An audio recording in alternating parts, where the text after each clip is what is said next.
Anita, how's your mental health? Questionable at all times. You know this. Yeah, how's the mental health of your children? Also a little bit tricky. Can I tell you my experience in trying to find therapists for myself and my kids, Mel? Yes, please. Okay, this is how it goes. You ask around your friends and your family for a referral for somebody who's nearby. You finally find somebody who sounds like they might work for your family. You give them a call and you find out that A, they're not accepting new patients, or B, they have a huge wait list. So you start over again and you ask people if they know anybody who would be a good therapist and a good fit.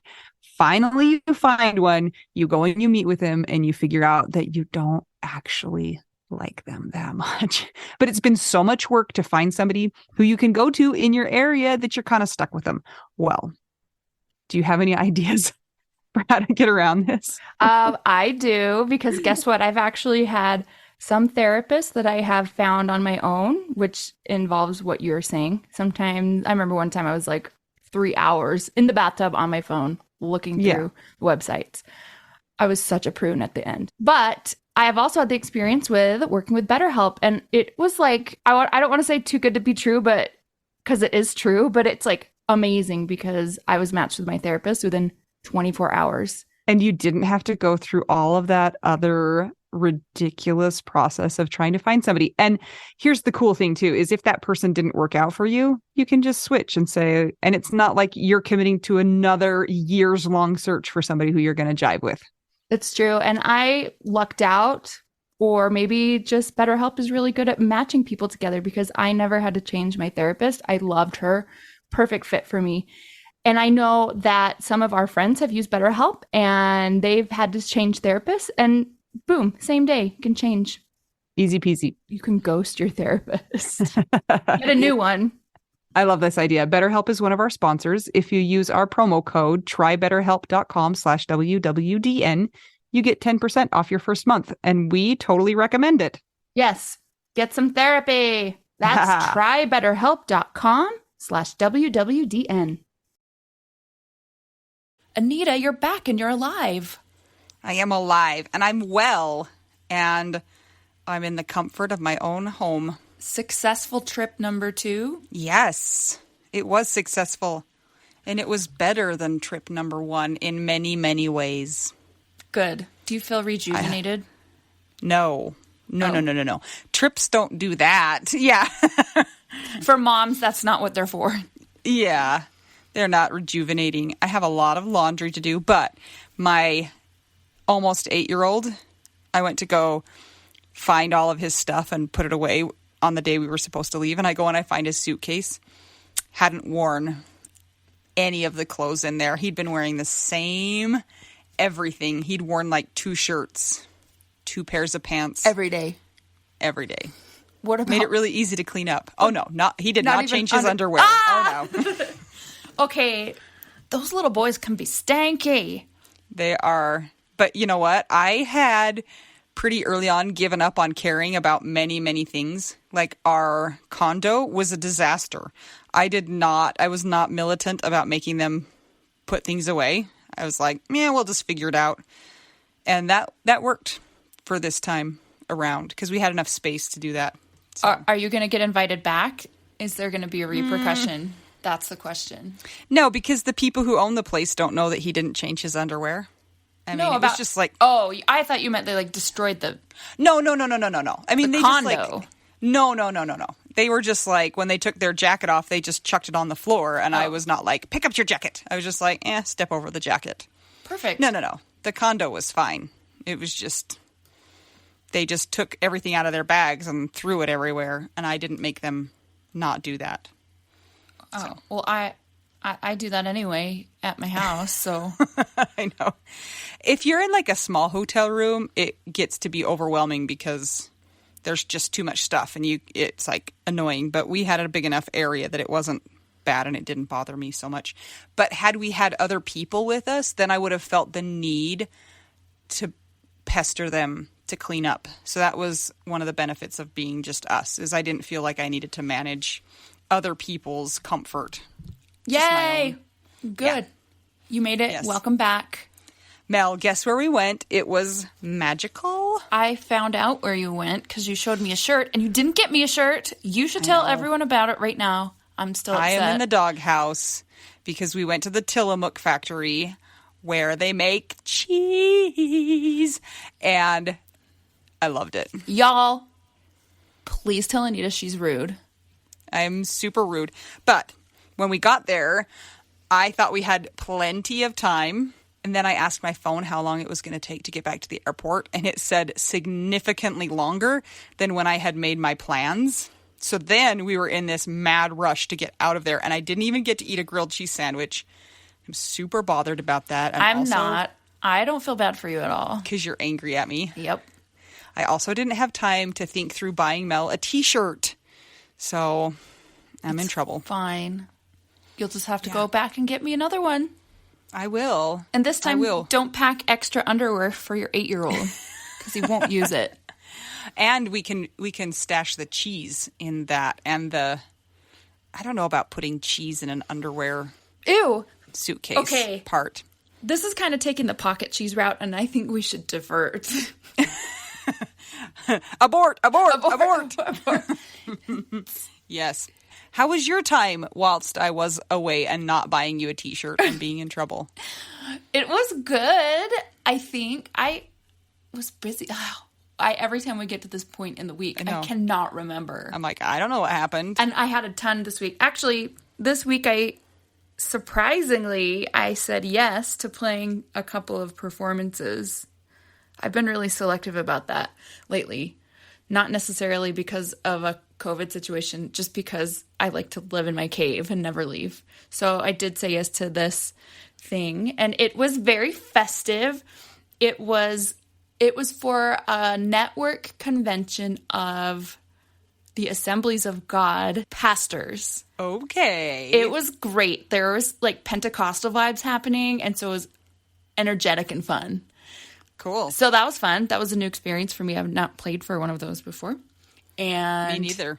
Here, something happened that is a huge breakthrough in my life. Would you like to hear about this? Yes. I'm still kind of like shocked about this, but not shocked. I wrote it down. Oh my goodness. You know why? This is official, because you're going to forget. Yeah, and you'll know why, because it's about the brain.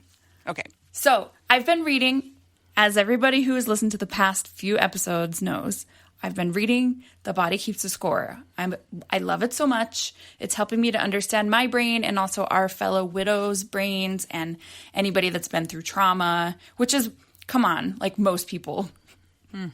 There's some anyway, I won't get into it, but there are statistics. So a lot of people are traumatized, and it's not just war vets and widows. That goes for abuse victims and all sorts of things. So there is this really cool part that I got to where there is a couple. It's a husband and a wife. They were in a really bad car accident, a pileup, and they kind of went through some of the details of what they experienced while they were trapped in their car. And then later, they did brain scans of each of them, the husband and the wife, and they were significantly different when they would be talking through. They would have somebody read a script bringing up memories of the accident, and when you show their brain scan side by side, they're like basically the opposite. One of them was really reliving everything, and it showed different parts of the brain where it was all lit up. All of the trauma centers, all of the right brain is what usually is activated, the emotional side of the brain, and then the left brain is what shuts down, like logic and reason and all that stuff. And so he did have some of that, the husband did, and then the right side was all lit up and all the emotional centers of the brain. Now, then they went to the wife's brain scan. It was almost totally blank. Oh, that's not what I thought you were going to say. So in the book, they're talking about dissociation, where in trauma, we can separate ourselves. And that's just an unconscious sort of a protective mechanism for survival. So I was talking to my therapist about this stuff. And guess what? This is so interesting. We were able to look back. I actually didn't make this association till about a month or two ago. And I haven't talked about it a lot because I just honestly have had so much trauma ever since it happened that I've forgotten about it. My first marriage, people are like, you don't really talk about it that much. And I'm like, oh yeah, well, yeah, I was so young and this and that. And after my marriage, like I had a series of very, very traumatic relationships, like abusive, highly abusive. And so that kind of took my focus. I didn't even realize until a few months ago that I had my brain had basically whitewashed a lot of that stuff out. My first husband, you guys, was an alcoholic, an abusive alcoholic. I totally forgot about it. And I think the reason why is because my brain just did what it needed to do. And it was dissociating like the lady's brain in the brain scan. And so I talked about this with my therapist, and she also was like, I mean, I've had her for over a year. I love her. She's awesome. We talk about all sorts of things. And she's like, wait, you were married to an alcoholic? What? So then we talked about all of this stuff. And here's the interesting thing that happened is that later that day, I had a PTSD trigger, not related to Scott's death, not related to my marriage, related to something else in my life. And it shut my whole body down. And I was in bed for like 2 days. Not because I was sad. I didn't feel any sadness. It just made my body sick, kind of like my immune system went down. So then I was talking to her about that, and she was explaining to me, like, because now I have enough information that I know, okay, here's what the brain does. I can treat this non-emotionally, like, yeah, this is going to happen. So I don't feel as guilty when it happens. Yeah. And I'm able to look at what's happening with my brain and my body's reaction and talk about it objectively. So I asked my therapist, I said, is this possible that after that trigger, it sent me into that kind of my body shutting down, kind of as a dissociation technique, like is common with the brain and trauma? And she's like, absolutely. She goes, and it's really good actually that you're able to talk about this non-emotionally now, because now we can get into the work of going in there because you've recognized it. And we can kind of work some stuff out. So yeah, there you go. My first marriage was to an alcoholic, and I had an abusive marriage. And I forget, even after we've interviewed guests that have had that happen, it's like I didn't even put myself in the same category, because in my mind, I mean, it's the same thing where people talk about, well, people that are alcoholics can be good people. They have an addiction. And I actually, like, my former husband, like, we get along great. I don't see him that much, but I don't have any hard feelings, and he's cool. We're not married, and that's also very cool. So I think that my brain just did what it needed to do to cope. I was only 23 when I got divorced. So isn't that fascinating?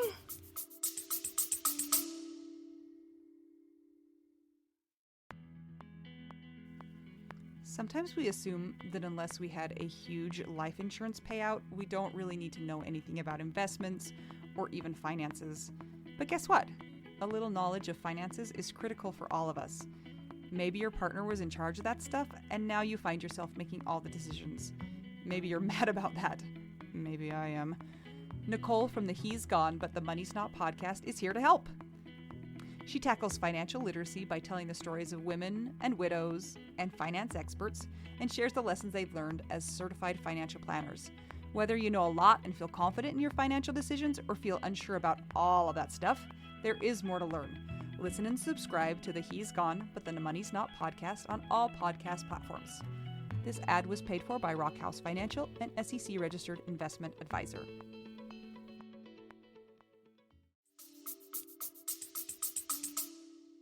Brains are weird. What do you think? It's funny that you brought that up, because my daughter, who, after going through the death of her dad, she reads all sorts of stuff on the Google about like mental health, and she talks about dissociation all the time. So it's kind of like, she's like, so that's kind of where I have heard it a lot from, is from her. I love that she's 14 and knows what that is. Also, I hate that, but yeah. Well, I've heard it mostly in research on DID, dissociation identity disorder, which I guess formerly was called multiple personality, and now it's not. And some people call it schizophrenia, which it's not at all. It's not. But that's also a really fascinating mental condition, because a lot of that stuff, when a child is highly traumatized, usually it's sexual abuse, they dissociate, And then what they do is they create these different personalities or people that are in their mind, but they turn into them and they're looking to them as their protectors. Yeah, it's like an escape mechanism. Escape mechanism and a coping mechanism. Like, oh, here's somebody that will protect me and help me get through this scary thing. And so when you hear survivors of abuse talk about, I blacked out and I was not there, like, they are not there. You can look at their brain scans and they're like blank. Yeah, it's so weird. So everyone... And we're learning so much more about it than we used to know about it, too. Yes, so anybody that's listening that has memory problems and stuff's blanked out, there's a reason. Do you think it's fascinating that our brains are the only organism that try to study itself? Like, our brain is trying to figure out what it's doing. Like, I think that's so bizarre. And we don't know. Like, our own brain doesn't even know what's going on in its own brain. But it's the only one that is able to. I know, but it's so weird. Like, shouldn't you just be able to be like, brain, what's going on with yourself? And it should be like, beep, boop, beep, boop, beep, boop. Spit out the answer. We need an MRI machine, a functional MRI machine, a PET scan. I think it's fascinating. Well, I'm happy you had a breakthrough and that now you can start digging into some of that stuff and actually like working through it instead of it just being kind of in the background. Yeah. Being a blob. Like, look how powerful that is, that it completely erased so many things. It's crazy. That's a big deal. It erased like my marriage and experiences. Like, just ruminate on that for a minute. I know. That's crazy. Do you think, here's another question, Anita. We've been through trauma with our husband's death. Do you think that's part of why we start to forget the good memories? It's a good question. Or just any memories, I don't know. Yeah. Well, I mean, there's a normalcy to forgetting memories at all, right? We forget stuff. We don't keep everything downloaded. So I wonder if it happens more often after trauma. I don't know. Yeah. Probably. And also I've heard the brain referred to as the processor, not as the storage, if you're comparing it to a computer. So I feel that for sure. I mean, I can't store all the info in my head anyway. Don't you have like an external hard drive that you could plug in? I do, but I don't have like low voltage capabilities. Yeah, I don't have that yet. I don't have the port. Would you plug it in through your nostril or through your ear hole? Neither. I would have it plugged in through my back so that I could put it in my back pocket. Oh. Not have to worry about carrying it. And so you'd have to get like something inserted though, like in the Matrix where they have those things that they plug themselves into. Okay. Yeah. We'll work on that next. Aftermarket modification. Anyway, there's that. Mel, you're also experiencing a fun thing right now. What? You're alone in your house. Oh my your parents gosh. have gone on Oh my vacation. Gosh. I know. It's amazing. Now, hi, Mom and Dad. You're probably listening to this at some point in the year. This does not mean that I don't like you guys being around. I'm just excited that you guys get to go and be old people for a minute and not deal with a widowed daughter and then another daughter that's not well at all times, like me. So this morning I had to leave my dogs for several hours. So I'm watching my dogs and my parents' animals. And which is like 1,000, by the way. There's like 1,000 animals. Yeah, my sister collects them and they stay here, I guess. So this morning when I left, I thought, oh, I guess I'm the babysitter. So what would a responsible babysitter do when they leave? I know, turn on the Golden Girls while you leave. So all the pets got to watch Golden Girls while I was gone. And did that keep them busy? Yeah. I came back and they were fine. Oh, They good. seemed really entertained. Yeah. So I'm an orphan for like a month. Orphan. Ooh. Okay, well, we will do many exciting and fun things while you're an orphan. Yes. Mel, should we do our patron shout out? Yes. I really want to because this music that I made for the patron shout out, the title is inspired by our friend Sunshine and her dog Disco Pepperoni. So the name of this song is Disco Pepperoni. If you guys want to check out and see how Mel composes and puts together the tracks behind the patron shout out, it's on our Patreon page. It's on our Patreon page. So if you're a patron, she made it available for all the tiers, so you can go check that out. I was actually surprised at how complicated it is. I just thought she clicked like music and it came. That's how much I know. That's funny. Now do you feel bad for not getting me a shirt? I already feel bad. I already tried to find you one. Had I not been so stressed about getting to the airport, I would have had time to think through it. If you guys aren't familiar with Patreon, Patreon is a way for podcasts and other people who make online type content. It's a way for the people who listen to support them in making the programs and podcasts and products. So if you guys want to help us keep the podcast going and show us that it's valued to you, then you go to patreon.com/WWDN and you become a member of our group, and it's a monthly recurring donation. And we have different levels, different tiers starting at $5, and they come with extra benefits like behind the scenes and other fun, exciting, and unusual benefits. And even though there are 4 tiers, that doesn't mean that there are 4 tears coming out of your eyes. These are good tiers. These, yes. Levels.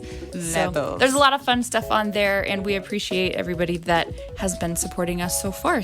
It helps us keep the podcast going and also helps us to reach more grievers, which, as you all know, community is so important, and having people that feel like they are in the same boat or be in the same boat is key to healing. Yeah. So, and speaking of that, we have had so many people joining the Widow Wives Club. We welcomed a big group on our last welcome post, and it just goes to show that there are a lot of us out there. And so it's good that we're able to find and connect those people to others, and ways that you can help us find the people who need to be found. That sounded funny. You will be found. We will find you. Is to give us a rating and a review. That helps bump us up when people search for something like what we have to offer, and it helps people understand that we might be worth listening to. So if you can go to whatever platform you listen to us on and leave us a rating and review, that is very helpful. Usually Anita likes to have a contest with herself about reviews. This time we're asking you to write a review so that I feel better, since I didn't get a cheese shirt. Okay. Yes. Time for the Patreon shout out. Patreon. Go! Do you remember? You are our secret dead husband. We love your support so much that we write silly songs for you. Next we have Constance Dahlbach. And we have David Kelly, Don Satterwhite, Ivan the Misner, Kat, whose episode is today. Thanks, Dead Husbands. And then we'll continue on with our widow wives and widow besties. We've got Karen Cornejo, who makes really yummy food every night, I swear. My mom, who's making no food. Sarah Morris, Rachel Barbosa, Missy Schubert, Laura Bradbury, Kirsten Stromberg, Jenny Wang, Jenny Taylor, Dennis Brazo, Danielle Catterberg, Mindy Anita's twin, Holmgren, Ashley Han, Amy Sapp. Just kidding, Amy Sapp. Thank you to our widow wives and now our widow besties. The almost newest resident of North Carolina, Miss Val Packer. Tara Wallace, Tara Wallace, Tammy Schwartz, Sunshine Haven and Disco Pepperoni, Shannon Helm, Sarah Kennedy, Mary McGowan, Marjorie Lewis, Marie Hoffman, Lori Farrington, Kara Scara. She's in Hawaii. Crawdad Katie Radcliffe. I hope you're wearing your shirt, Katie. You know what I'm talking about. Sequins.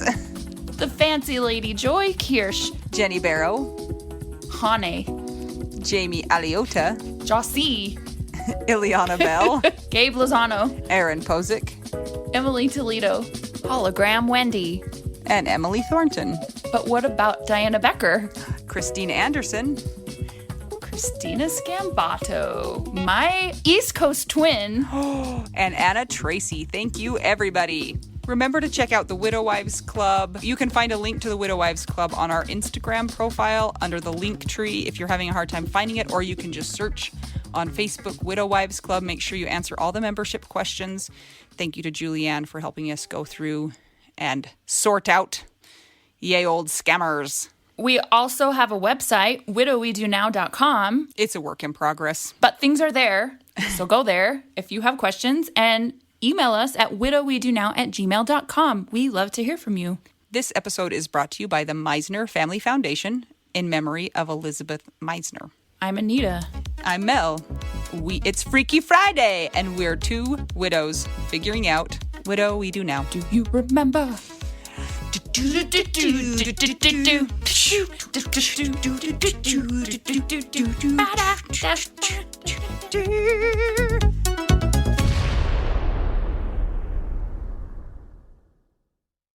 Mel, who do we have with us today? We have the infamous and famous in my mind. Infamous and famous, like from the Three Amigos. Yes, we are the Three Amigos right now, the Three Amigas. Kathleen Jucar Forbes, a.k.a. Kat. Boom. Told you. Welcome, Kat. Thanks for being here. Thank you for having me. I've been like your secret best friends since I've discovered you. I literally, like, once I found you guys, and I'm like, oh, this is my vibe. And then I started listening to everything, and I had to catch up. And then once I caught up, I was like, oh, it's only a weekly thing? Okay. You know why? Kat. Now, before we hit record on this, we were just talking about editing because Kat is no stranger to editing. It's because of that. Now we're in a flow. So I'm sorry at the time that was happening. But yeah, that's fine. That's fine. But through finding this channel, I've been able to like follow the other widows, and then, you know, you start thinking about things, and then Instagram suggests things, and then I find other things, and yeah, it's been like a widow and death journey, and I love it. It's like the robots of the world. The algorithm, the matrix has connected you with your kind. Once you type in widow, you are down that rabbit hole for a really long time. I know. That's a good place to be, though, especially if you are a widow. Or a scammer. Also a great place to be. Unless they try to find us, no scammers allowed, no Nigerian prince allowed. So, Kat, you are unfortunately a widow like us. I'm so sorry, but we're so awesome. So there's that. And we're going to get a little bit into your story and then some other fun things that you're doing, which we've talked about before having you on as a guest. So I'm so excited for people to get to know you and for us to hear what you're doing. So where are you joining us from? I live in Hermosa Beach, California, which is in LA County. It's a very, very small beach town. It's in between Santa Monica and Long Beach. It's like really small. It's like only 1 square mile. But little fun fact, if you watch the original 90210, when Brenda and Brandon, what's the other one? Tori? Oh. No, not when they went to college. The girls. Oh. Next, when they went to college, there wasn't enough room in the dorm, so they had to live by the beach. That beach house is right here where I live. And then the scenes during Charlie's Angel, during the beach scene, and when Lucy Liu was moving in with her boyfriend on like a beach walk, that was here in Hermosa. So, and there was an episode of Dead to Me that was filmed here in Hermosa too. I walked past it when they were filming. It's pretty exciting. I told you she was famous. I know, she's famous by proximity. I'm surrounded by famous people. Maybe one day, maybe I can share with you my how I met Leonardo DiCaprio and he bought me a drink. What? Yes, please. Do you want to know? Do you want to know it now? Yes, you have to tell it now. Back in college, before I should have been drinking, taking my older sister's driver's license and going to the Sunset Strip and just partying. I just was going to the whiskey a lot. And so I knew the bouncers, like they were my friends. We hung out all the time.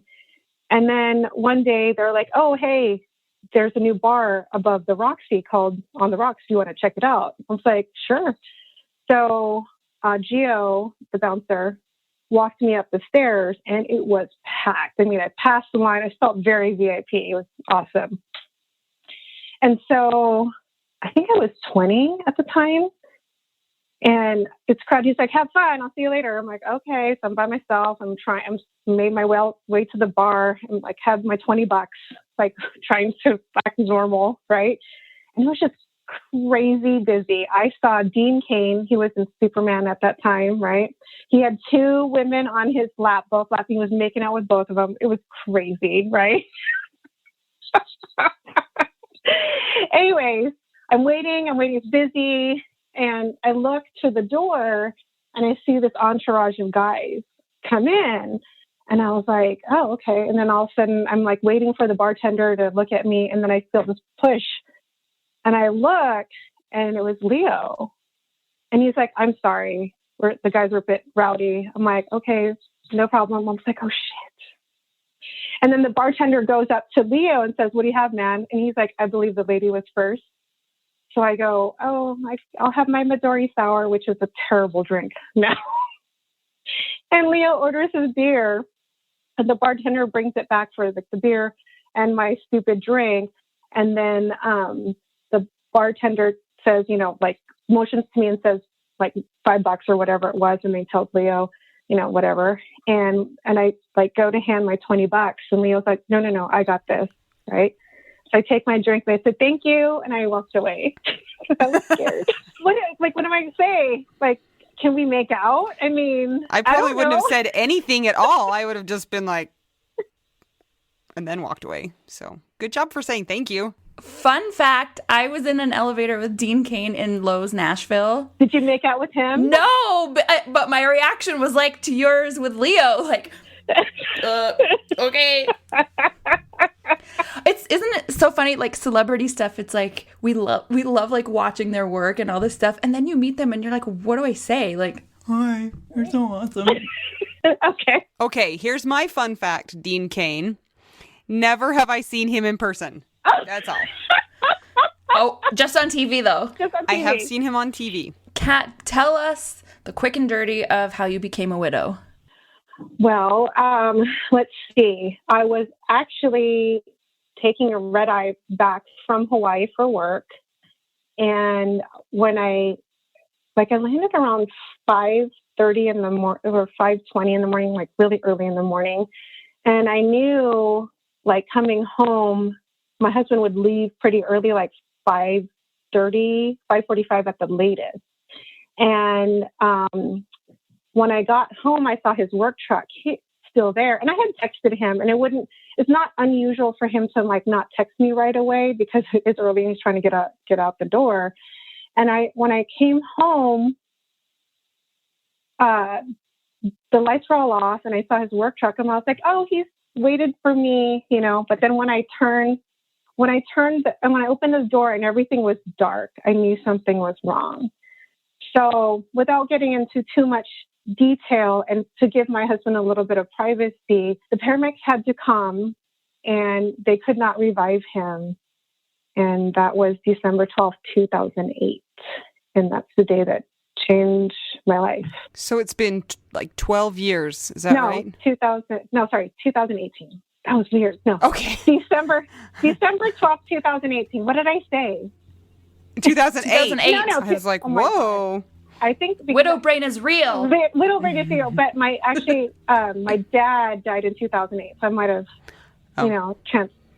flip-flop there. Yeah, flip-flop. That's understandable. I did not want to have children, and he wanted to be with me, so that was the package. But we did have a Great Dane, and that was our first pet together, and his name was Sam.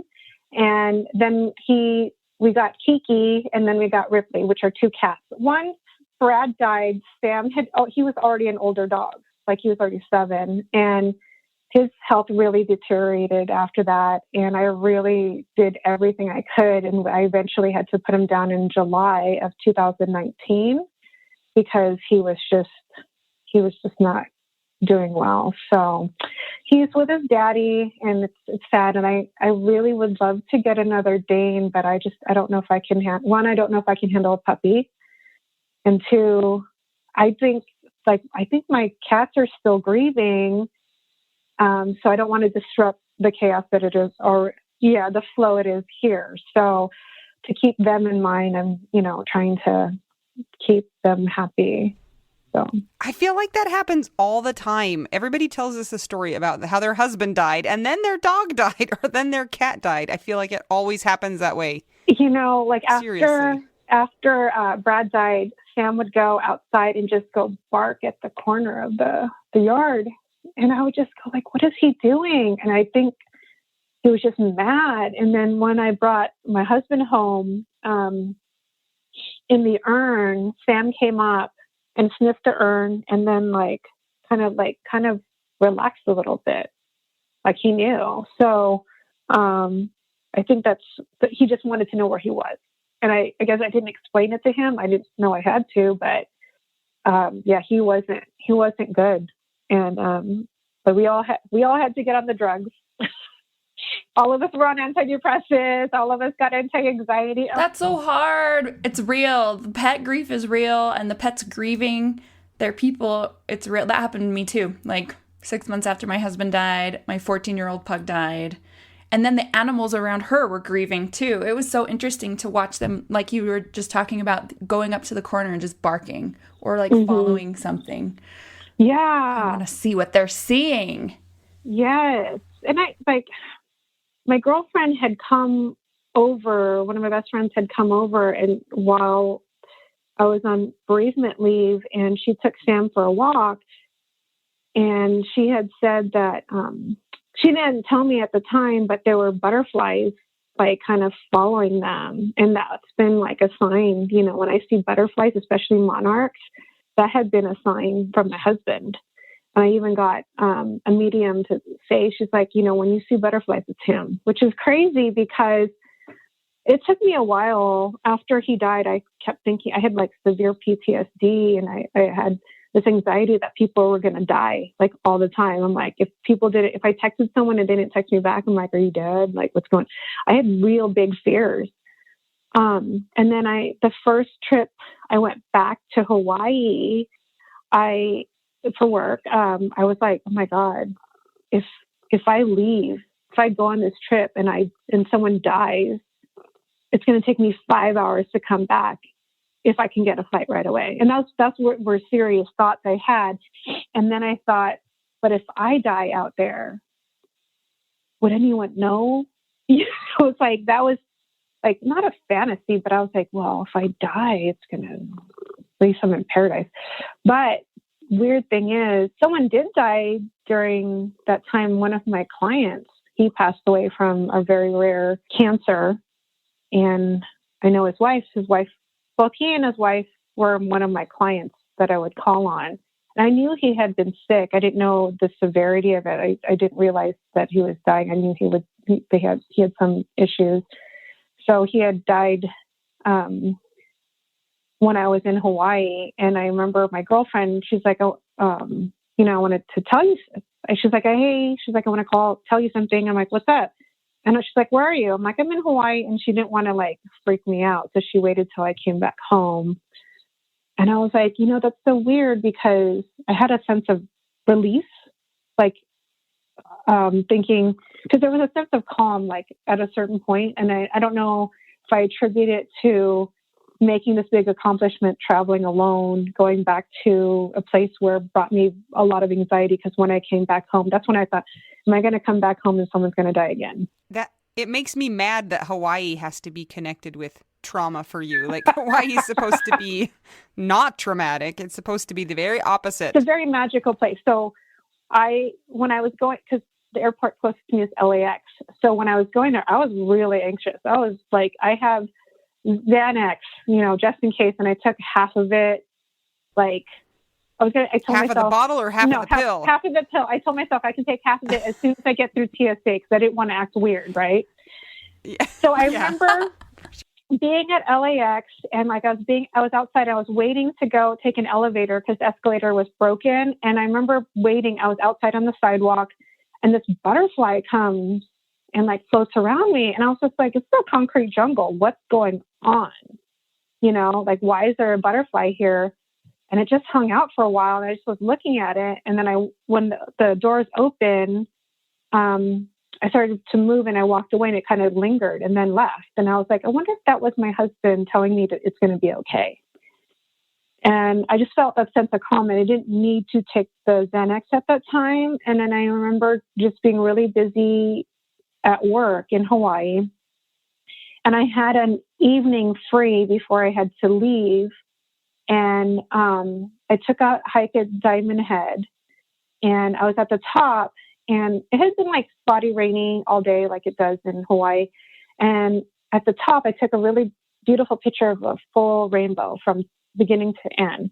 And that was like the first time I've ever seen a full rainbow like that. Usually it's only partially rainbows. And so I took a picture, and I felt a sense of calm, you know, and I don't know if that's the day that Steve died, or like, I was like, thinking to myself, you know, maybe this is a sign from Brad too, like letting me know it's okay. And then so I thought to myself as I was going back to my hotel, I said, you know, if Brad and I were on vacation, the last night we would always go to a very fancy dinner. So I was like, I'm going to treat myself to a steak.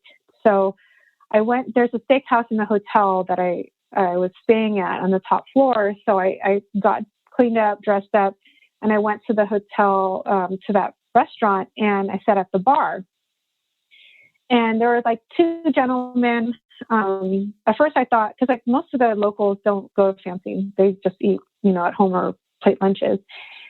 But I could hear them talk pidgin, and I was like, oh, those guys are local. So I started like seeing what they would order as a local versus, like me as a tourist. So they noticed that I was looking, and we were like checking each other's food out. And then we made conversation. And then they were talking about this. They had been in different parts of the island, both of them. They just met up for dinner. And they were talking about the beautiful rainbow that they saw in the afternoon. I was like, I saw a rainbow. Like, we all talked about it, and we all showed pictures of we had taken from different parts of the island.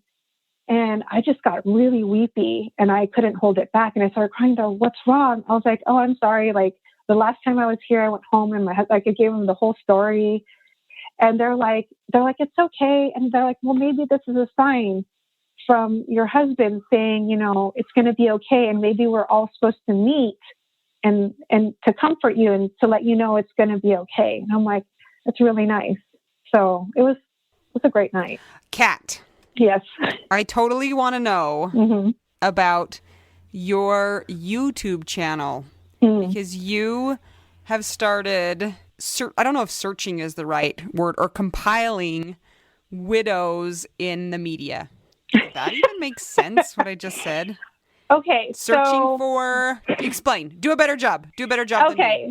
So I'm hoping that I can revive my YouTube channel, but the videos are still there and it still gets views.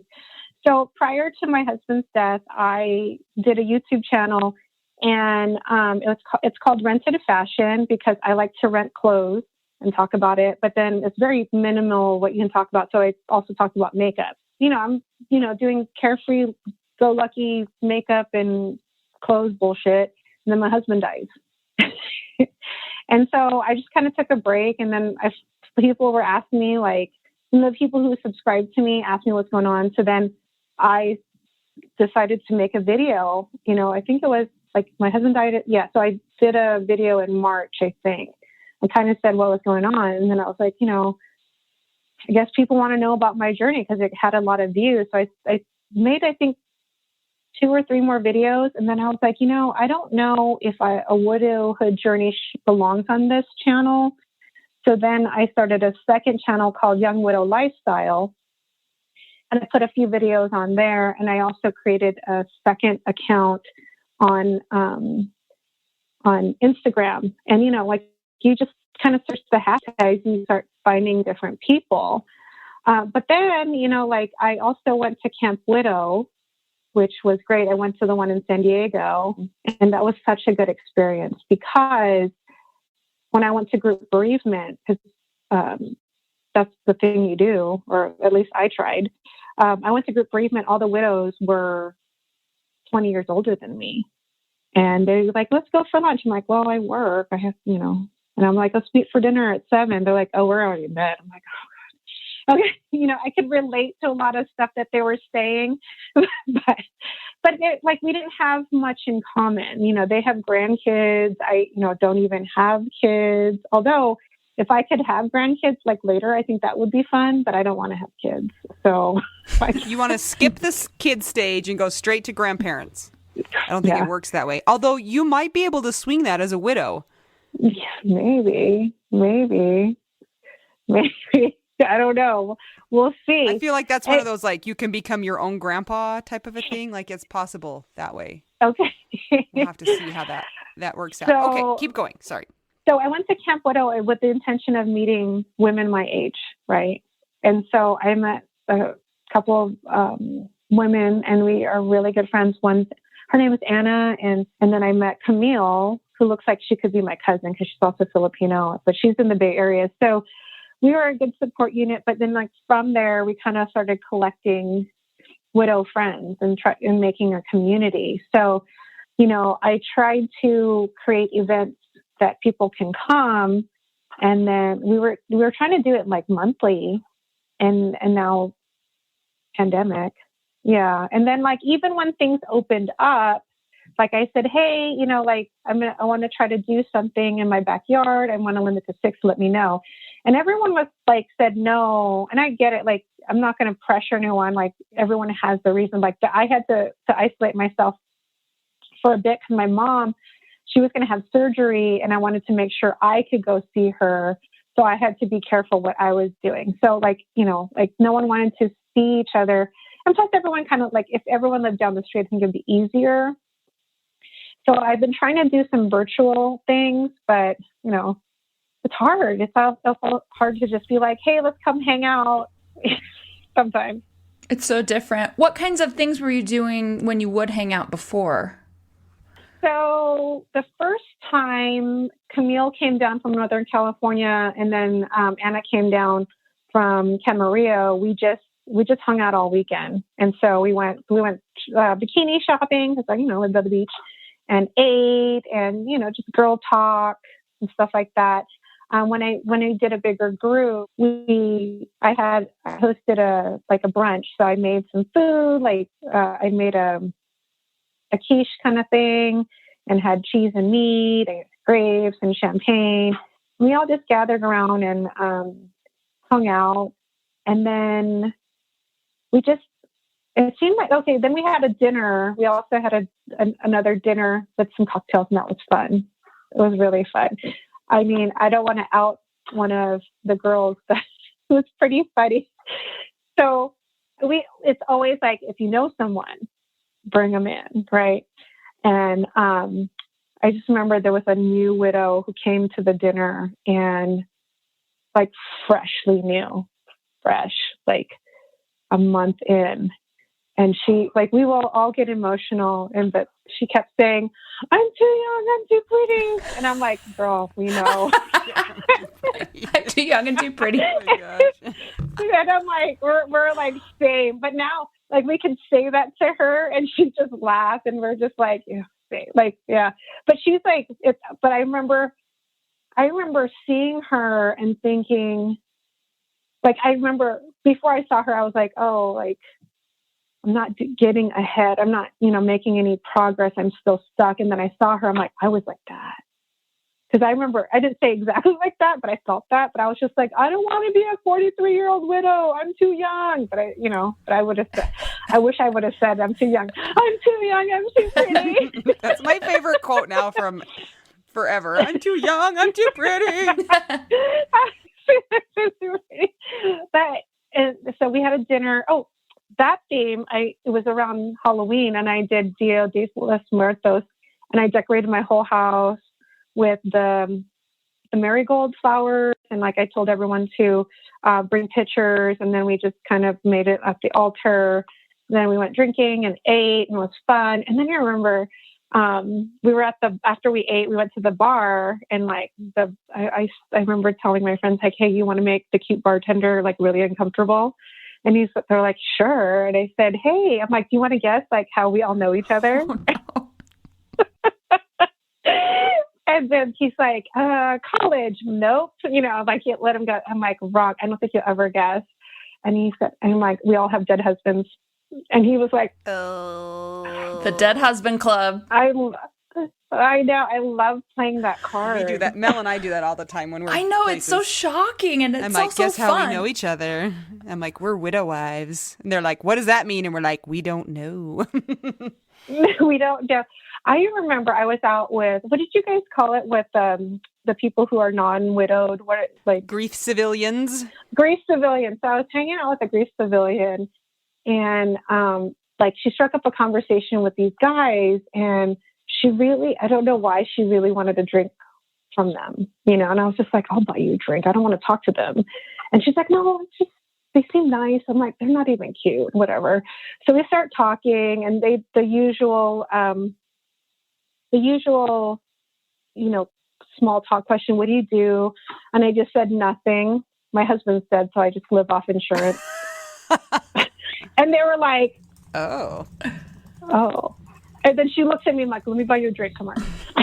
Like, let's not talk to them. Oh my gosh. So I did that at the dentist the other day. He's like, what do you like to do for fun? And I'm like, it's a pandemic. And I like, my husband's dead. Nothing. And I was like, that was awkward. And you couldn't say true crime podcast because he had already started telling you how stupid they were.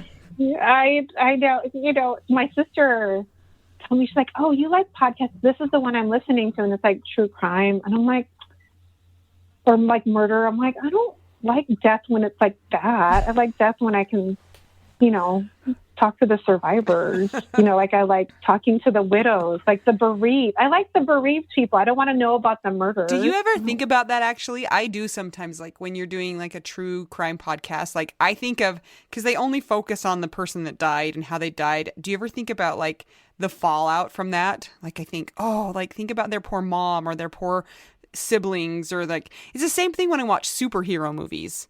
Like I'm like, does anybody realize how much damage is being done? Like think of the insurance claims. I mean, like people are gonna lose their jobs. Yeah. Yes. I know. Yeah, like that's one thing about media. I'm like, come on guys, like you're not even caring about what the fallout is, and it's crazy. That's one of the reasons when you were telling us, Kat, about your channel and how you were talking about widows in the media, why it sparked our interest, because I think that's such a unique perspective. And you've seen those shows before you were a widow and after you were a widow. So tell us a little bit about what your observations have been, or some stories. So I remember one night I was feeling, I just wanted to cry for myself because I'm a poor old widow, just like you. A poor young widow, just like you guys. And I wanted to watch Ghost again, right? And so, you know, Patrick Swayze distilled my heart. And I remember watching it, and I'm thinking back when the character Molly, you know, like her boyfriend's best friend allegedly made a pass at her, and she was like kind of thrown back. I'm like, why'd she let him do that? And it's just kind of, now I'm like, she probably didn't even see it coming. And, you know, like I just see like all her actions, and I see how she was sad and crying. I'm like, I get it now. Like I see it in a very different perspective. I was like, okay, I see you. Like I get it now. And when I I remember watching it. I'm like, she's crying. Okay, whatever. Let's solve the mystery. But now I like feel for her. So have you guys seen it since? No. And Mel, you said you haven't even seen Ghost. I've never seen it. Let's guys have a movie night. Wait. Yeah. Guys, it's official. We're going to have a movie night. We're going to all watch Ghost, even if it's over Zoom. We're going to figure it out, because that'll be amazing. In media, in movies, on Netflix, whatever, there's a ton of shows that include widows and like loss. And I feel like very, very, very few of them even come close to getting it right. Agree or disagree? Yes. Sometimes, because did you guys see Sorry for Your Loss on Facebook TV? No, but I have heard that that's one that does a good job. And honestly, after watching, what's the one? Mel, what's the one? WandaVision?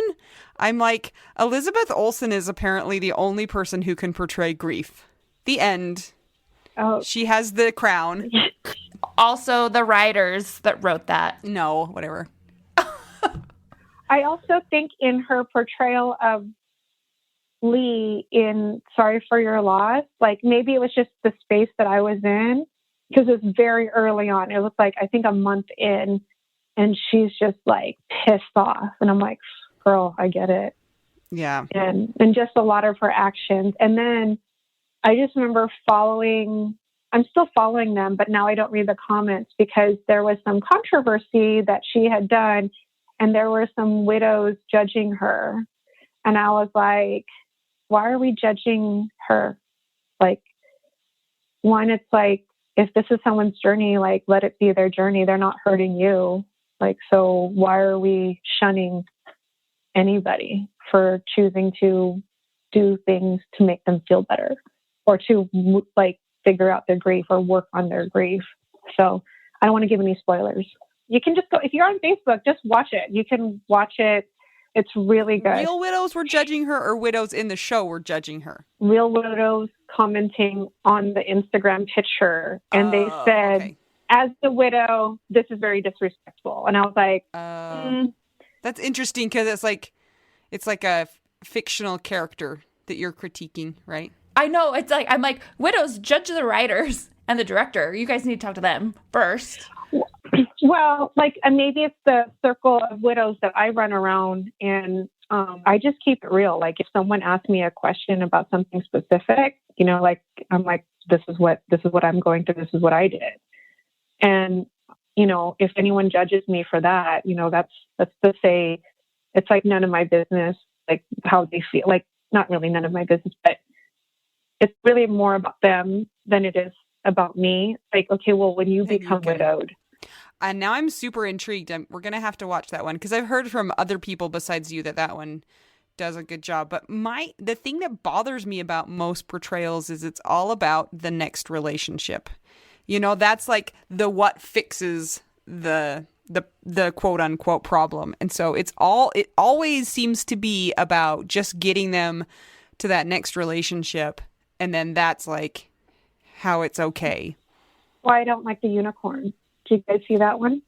Yes. And everybody was like, it's so good. It's so good. And then I was like, no, because it's all about him. Like, it's been a year. It's time to move on. You need to find love again. And I'm like, what? Why? What's so magical about a year? And yeah. I know. I'll speak more about a year. Remind me on that. But I did a little deep dive on that show, and the main character was doing an interview saying how the show came about. The writer's friend became widowed, and they're kind of recapping their journey, kind of making this a show. And it's definitely from an outsider's point of view of how widowhood should look like. So to me, I kind of like, I watched it, and I was like, there's some campy things that I'm really rooting for him because he seems like a very sweet guy. But it definitely shows the side of the writers being uncomfortable of him not being partnered up because all he has is married friends. And it's like, are they a threat now because he could take your spouse? Like, where is this? You know, like, are you afraid that this father cannot take care of his two girls?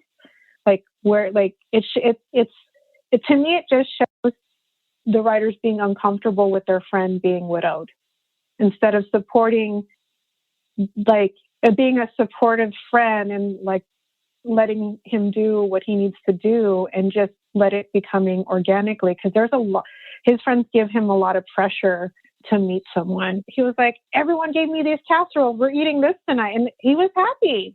He was totally happy, you know, and I saw nothing wrong with that. This is such a good conversation because, I mean, that's one of the reasons for this podcast and probably your channel, Kat. It's like, let's talk about what's in the middle. It's a mess. And we don't know about it because we do see a lot of things that are in TV or movies where it's all about, well, okay, what's the Hallmark formula?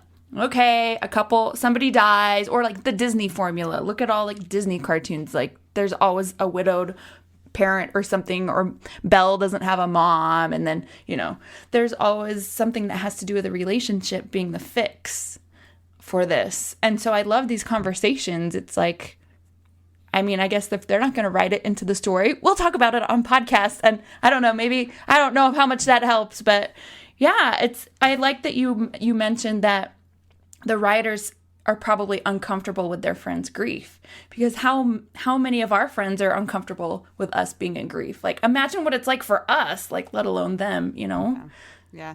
And I just think the middle is not very sexy either. There's not a lot of conflict in the middle. It's just a lot of like it's kind of boring and kind of just like hard. And yeah, it's just not really great for TV, I guess.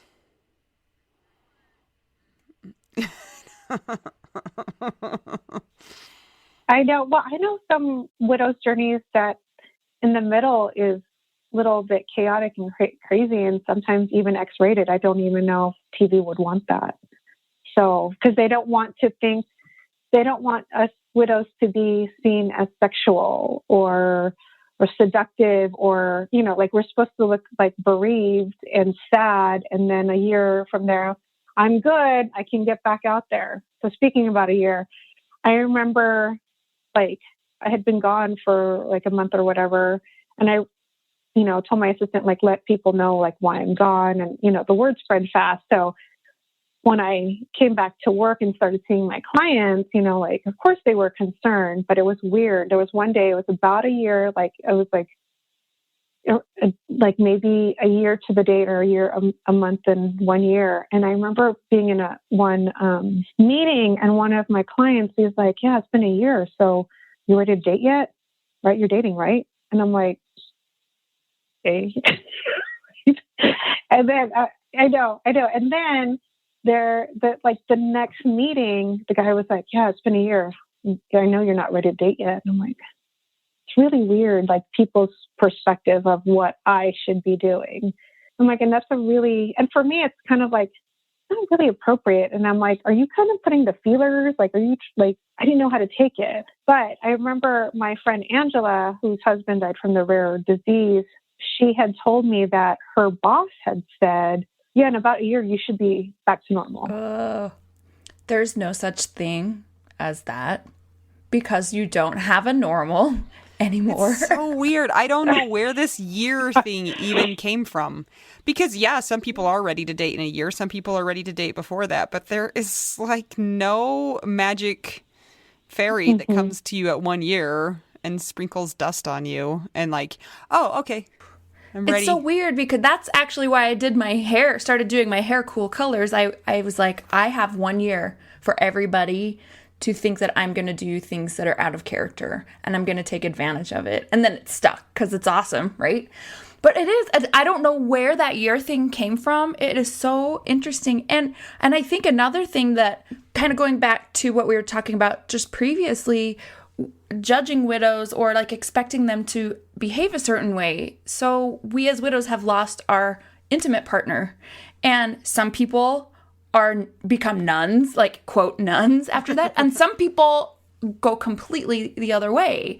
And there's a lot in the middle. Yeah. And it's just like, it's interesting that we get lumped into certain categories, and there's so much variety. I need to tell my mom to stop listening right now for just a second, because there is the term. Have you guys heard of the term widho? I love it. My friends call each other that. What's up, ho? Widho. Yeah. Widho. There's like a whole culture and like a little not even an underground of like subculture. Yeah, subculture, and just like, we have needs just like the rest of the world, and we're in a weird place because you kind of don't want to connect with new people, but you kind of do want to connect with new people, and you kind of don't want to have a relationship, but you kind of do. Anyway, that's a topic that's yes, a big one. Yeah. Yeah.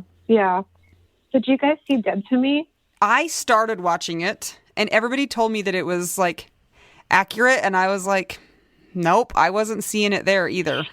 I liked it because Christina Applegate's character like I could relate to her because she would just like cuss and smoke and drink because of her grief. And I'm like, that was totally like what I was doing, you know, like as soon as like the day that my husband died, my friends brought over booze, you know, and I like, someone's like, I'm coming over. What do you need? Cigarettes. And I'm like, just trash. And that's what I needed at the time. So I look at her and I'm like, okay, like I get what they're going at, but I definitely don't think the writers have grieved the spouse. And I don't think the writers have grieved the baby, because if they did, they wouldn't call it a miscarriage, especially if the other character was so far along. So I don't know if and I don't know, maybe they're censoring it because I think a lot, like in media, we don't want to think, you know, someone that gave birth 5 months into the pregnancy while she had a miscarriage, because they don't want to acknowledge that was a baby. Yeah. Because then it seems too hard. It's like, well, it is hard. You know, that's the truth of it. And no wonder our society is so unprepared for death because of those kinds of things. I find myself editing myself when people get uncomfortable. I'm like, oh, my late husband, you know, like I'd rather just say he's dead. He's my dead husband, because that's what he is. So do you think that the best portrayal is the sorry for your loss? Is that maybe your favorite one? I definitely like that one a lot, just because the character Lee is so raw, and just her reactions to a lot of things and the stuff that she's trying to manage her grief. And it's like she's trying and it's not working and being frustrated. I like that. But I haven't finished this one, but This Is Us. I like that one too.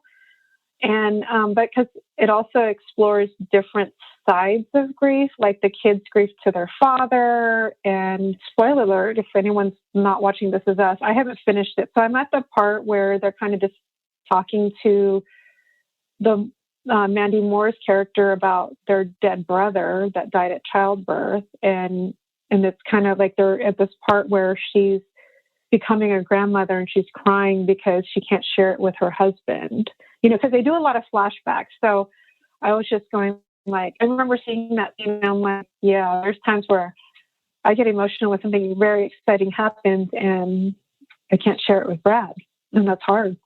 So I thought that show got it really well. I think you guys were talking about this on that other podcast about Deadpool, how he's kind of like the mascot of widows. What's that podcast? I don't know, because I don't think we've ever talked about Deadpool. I've never seen Deadpool. Okay, then they were. I know, me either. I'm the worst with movies. The worst. Okay, well, Deadpool. I mean, he's a widow, and I think. Actually, I don't even know if he was like, what did you guys call the ones who are widowed and they were married, like the fiance, like the... Oh, the unweddows? I don't even know if they were... The unweddows, yeah. I don't know if I don't really remember, but he's got a very sick sense of humor, and I think he lashes out. What he does is because of his grief. And I think that's what gives him going, is like to try to release the grief, is to try to find the serotonin, is just the fighting and the humor. Okay, so you're saying I need to watch Deadpool, Ghost. What are the other ones? You've got a list, lot. Mel. Oh, guys. Well, I also like John Wick, because he's a widow. My husband loved John Wick, and I never, like, he would stay up and watch all the action movies, and I would just, like, go to bed. We were at the point in our marriage where we didn't have to watch movies together anymore. I was like, you just watch that one. I'm not watching that with you. But it's good. Keanu Reeves is a widower in real life. I know. And I love to hear him, because he is, like, the opposite of Ted in Bill and Ted's. Like he's like really deep and wise. Yeah. So the first I saw John Wick before with Brad at the movie theater, and I was like, I remember saying, God damn, they like, I don't want to do spoiler alert, but spoiler alert, they like killed the puppy and then he goes on a rage. I can't watch that. Sorry. I mean, like, okay. So, but now that I watched it again, I was like, he lost his wife first. And I was like, I didn't even like catch that.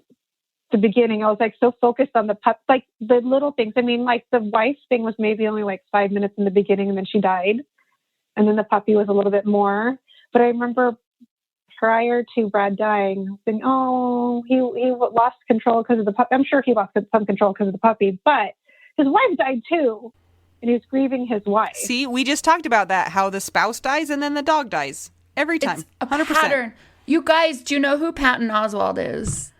He's amazing. And wrapping my true crime niche into that, his wife, Michelle McNamara, died from, I think they ended up determining it was like drug overdose, accidental drug overdose, because she was working on trying to find Golden State Killer and things like that. And he is in film and TV, but he's also first a stand-up comedian. And he has so many funny things to say about poignant things. And he's like another good resource, that's somebody that's like handling this how it needs to be handled. And Kat, you need to find all these people because you live by them. Oh, let me call him. Let me text him. You'll go see him at the bar tonight. Yeah. Oh, things aren't open yet, but I'll have my people call his people and we'll set up a date via Zoom to be safe. But he was actually, there was some controversy when he got together with his current wife because people thought it was too soon. And he was just like, well, thanks for telling me how to live my life. It was before the year mark, the magical year mark. So he was not allowed. If you don't start dating by a year, then something's wrong with you. But if you date even one day before a year, then you're going to get shamed. Joy, the fancy lady, she said 3 years. So we have some time. I say we get all the time we want. I want to be a golden girl without a guy, like maybe when I'm like 92. I can't think of the future at all. When I did the Camp Widow, are you guys going to do that? I don't even know what it is. Oh, okay. Okay. Camp Widow is a weekend retreat, and it's not camping. It's in the Marriott in San Diego. There's also one in Florida. It's a weekend long retreat, and it's just workshops and support and making friends. And it's just a bunch of widows crying and laughing at the same time. It was definitely great to do this experience. So the main organization is soaringspirits.org, and they hold this event called Camp Widow. And it's usually in July in San Diego, but they had to do it virtual the last few ones. I remember walking out of there just really I loved being surrounded by grief. Like I was just like, these are my people. Like I can say and do whatever I want, and they have no judgment. They're like, I get it. And I thought that was beautiful. I actually walked out of that meeting or that weekend thinking, okay, how can I do this full time? How can I be surrounded by grief full time? So I looked into funeral director. It didn't really strike me. So I kind of just was like, I guess I'm stuck in sales or whatever, doing my job. And then, like again, when you think about things and Facebook tells you what you're thinking, this article popped up like, if you're interested in death but don't want to be a funeral director, here's 5 other jobs you can think of. And I was like, what?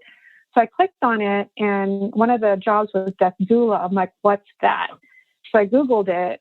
There's Death Doula LA. This woman, her name is Jill Schock. She's been doing it. She's been in like hospice and, hospice care and that field, the medical field for 15 years. She's been doing death doula. I forgot how long, but she was offering like a mentorship. So I'm taking her mentorship right now, and I'm going to get credentialed at the University of Vermont. I signed up for that class that starts in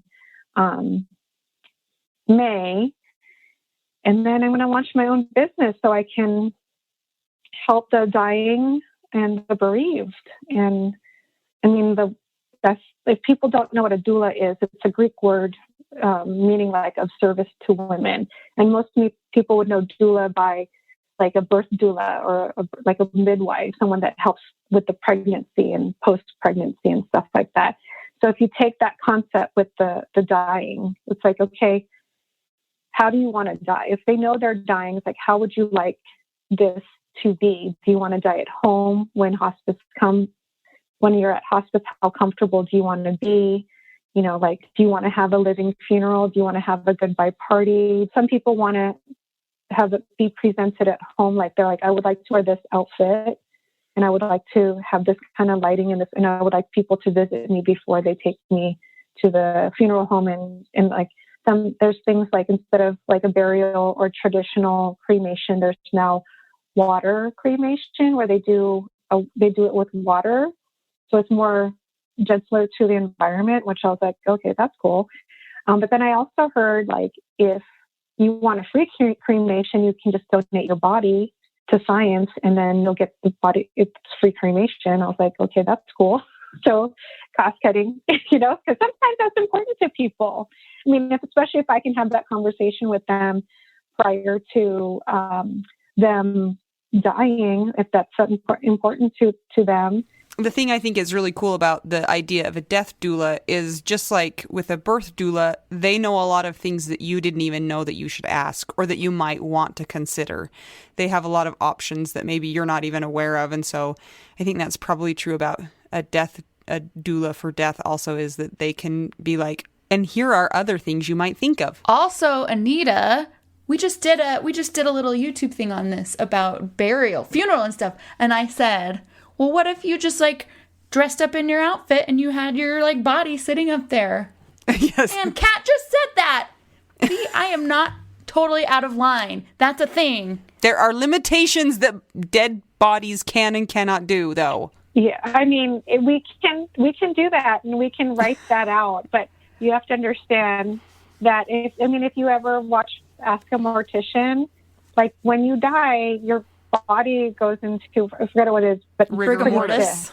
So they have to break you, rigor mortis. So they have to break you into those positions. And I mean, if you're going to bed, you can feel it. But if you're okay with manipulation like that, we can make that work. See, Anita, don't shame me. No, but rigor mortis only lasts for a certain amount of time, and then it goes away. And so, okay, well, I'm just making it known. You're welcome to like crack my joints, and that I'm not losing my mind, because people do that. Thank you. That's all. I feel very validated and seen. Thanks, Kat. Kat, I'm excited to hear how your death doula journey goes, and if it becomes something that really fulfills you and makes you feel like you're able to give back to the grief community and help other people experience better and more, I don't know what the right word is, not pleasant, because it's never going to be like pleasant. Supported. Understood. Yeah. So. Yeah, I think because I can't take away the pain, and I can't take away the death part, but I can try to mitigate a lot of the stress, because burying my husband was one of the difficult things I had to do. If I had someone just, when I had questions, and if someone just said something like, it would be okay to make that choice. If someone just was encouraging, and my mother-in-law was there, she's wonderful. And she was like, you're his wife.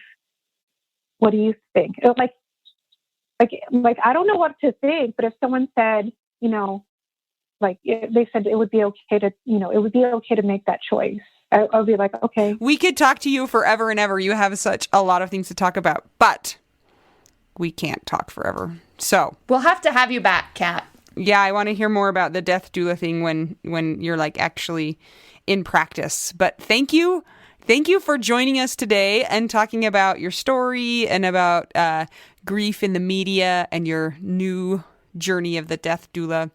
We're pretty excited about all of that. Yeah, I'm excited too. I like for people to know, once the spouse dies, life is still going. And sometimes you make epiphanies and you do things that you never would have thought of, and it could be great. Absolutely. So thank you, ladies. I love your podcast. I love hearing your voice every week. Thanks, Kat. So Kat is in our Widow Wives Club on Facebook, so you can find her in there if you are a widow and would like to connect and tell her how cool she is, or ask her about Leonardo DiCaprio and other fun people. Yeah, I got stories of who else is like Hulk Hogan. Had a really good meeting with him. You're in charge of entertainment for the Widow Wives Club. That's amazing. Remember to check out the Widow Wives Club, answer all the questions so we can get you into the group. We're really protective of our group. We keep saying that, but we keep getting requests from people who aren't. answering all the questions. So we're going to keep saying that. And then check out our Patreon if you want to help support and keep the podcast going. It's patreon.com/WWDN. If you would like to buy us tacos, go to buymeacoffee.com/widowwedonow.